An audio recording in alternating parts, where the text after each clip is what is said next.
Good morning friends, welcome back to my channel Susmita stand story ব্লগে তোমাদেরকে জানাই অনেক অনেক স্বাগত আর ভালোবাসা। সকাল এখন 6:30 বাজে আর আজকে হচ্ছে বৃহস্পতিবার। তো বাইরের ওয়েদারটা আজকে খুব একটা খারাপ নেই, তবে যেহেতু 6:30 তাই হালকা কুয়াশা রয়েছে বাইরে, দেখতেই পেলে।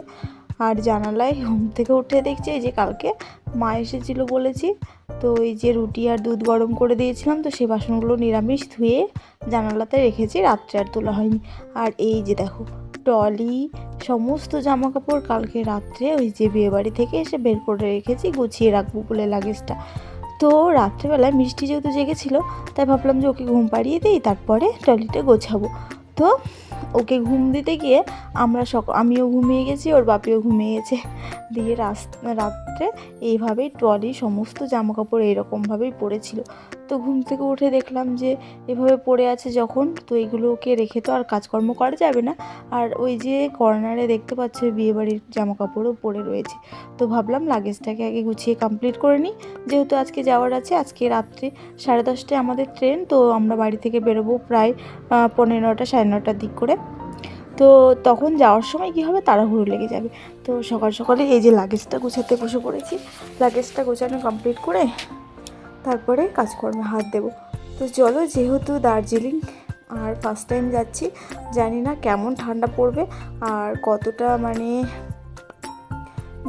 কী বলবো সমস্যার সম্মুখীন হতে হবে সেটাও বুঝতে পারছি না। তবে ফার্স্ট টাইম, কোনো এক্সপিরিয়েন্স নেই আমাদের। তো তোমাদের যদি কী বলবো কেমন ঠান্ডা পড়বে, তোমরা যদি গিয়ে থাকো কেমন ঠান্ডা পড়ে বা কী কী লাগবে অবশ্যই আমাকে কমেন্ট করে জানিও। আর যদিও ব্লগটা তোমাদের পেতে পেতে অনেকটা লেট হয়ে যাবে, তখন আর কী বলবো জেনেও আমার আর কিছু করার থাকবে না। তো যাই হোক, চলো প্রথমেই, আর এখানে কোনো চুড়িদার কুর্তি নিচ্ছি না, ওই জিন্সের প্যান্ট আর সোয়েটার শীতের সমস্ত পোশাকগুলোই গুছিয়ে নিচ্ছি। তো চলো গাইস, ব্লগটা এগিয়ে নিয়ে যাই, আশা করবো তোমাদের ভালো লাগবে।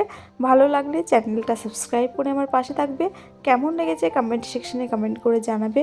আর ছোট্ট করে একটা লাইক অবশ্যই করে দিও, কারণ তোমাদের করে একটা লাইক আমাকে নেক্সট ভিডিও বানাতে অনেক অনেক বেশি মোটিভেট করে। তো ফাইনালি টলি গোছানো কমপ্লিট। এখন এই যে হ্যান্ড ব্যাগ একটা নেব, এটা এই যে এমবাজার থেকে নিয়েছিলাম। ব্যাগটায় অনেকটা স্পেস রয়েছে, অনেক কিছু আটবে। তো হ্যান্ড ব্যাগে সাধারণত এই যে মিষ্টির ওষুধ আর রাত্রে ডিনারের জন্য যে সমস্ত যেটা খাবারটা নিব আর কি, সেগুলো থাকবে।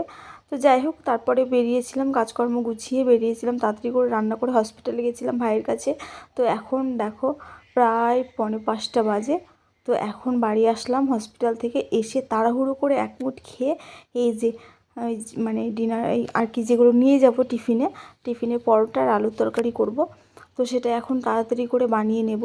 তারপরে কি বলো তো, সমস্ত কাজ গুছিয়ে হাতে সময় থাকা ভালো, বাট ওই যে সময় নিয়ে গুছাতে যে ওই তাড়াহুড়ো আমার একদম পছন্দ নয়। তো যতটা তাড়াহুড়ো করে পারছি কাজগুলো গুছিয়ে নিচ্ছি, তাতে যদি হাতে আধা ঘন্টা বসে থাকতে হয় তবুও সেটা অনেক বেটার, তাই না বলো? তবে যেগুলো ভুলে যাবো সেগুলো মনে পড়বে। তো যাই হোক, এখন এই যে সিম্পল পরোটা আর আলুর তরকারি করে নিয়ে তারপরে এখন এই যে দেখো গাইস 9:30 বাজে আর আমরা এই যে চলে এসেছি নিমতলা ঘাট, বেরিয়ে পড়েছি সকলেই। তো যাই হোক, জার্নিটা কেমন হবে জানি না। তো এখন দেখতে পাচ্ছ রাস্তা পুরো ফাঁকা, চারিদিকে ঠান্ডা। আর এই যে আমাদের ঘাট পার হয়ে ওই পারে আছে আজিমগঞ্জ স্টেশন, ওইখান থেকে আমরা জংশন থেকে আমরা এই যে নিউ জলপাইগুড়ি ট্রেনটা আর কি ধরবো। তো যাই হোক, এখন এই যে ঘাট পার হয়ে এই যে আজিমগঞ্জ জংশন পৌঁছে গেছি। তো এখানে একটুখানি দাঁড়িয়ে চা খেয়ে নেব। প্রচুর ঠান্ডা জানো তো বাইরে, বাবা এই যে বুঝতেই পারছো দেখে আমাদেরকে। তো এখানে আমরা সব দাঁড়িয়ে রয়েছি, তো ওই যে জংশনটা। তো চলো চাটা খেয়ে তারপরে যা যা নেওয়ার ছিল সে কটা কেনাকাটি করে এখন আমরা চলে যাচ্ছি আমাদের প্ল্যাটফর্ম, ক নম্বর প্ল্যাটফর্মে যেন আসবে ট্রেনটা আমাদের, কামরূপ এক্সপ্রেস। তো এখন আমরা প্ল্যাটফর্মে যাচ্ছি। তো ফাইনালি আমরা এখন ট্রেনে উঠে পড়েছি, এই যে।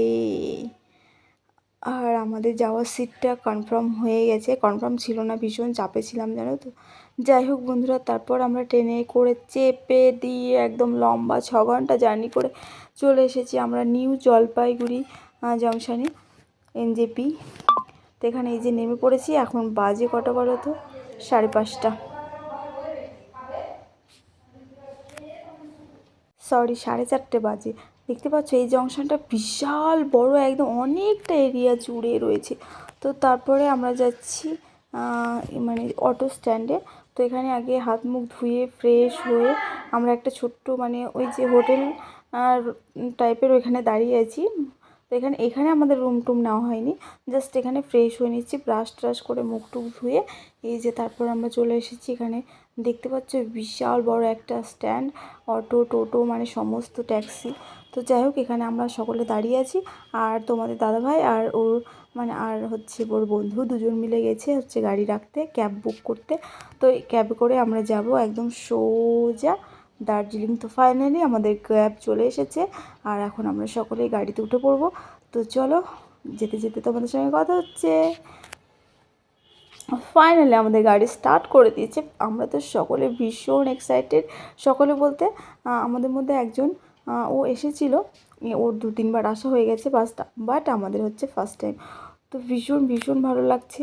আর নতুন একটা দেশে যাচ্ছি, নতুন সমস্ত কিছু।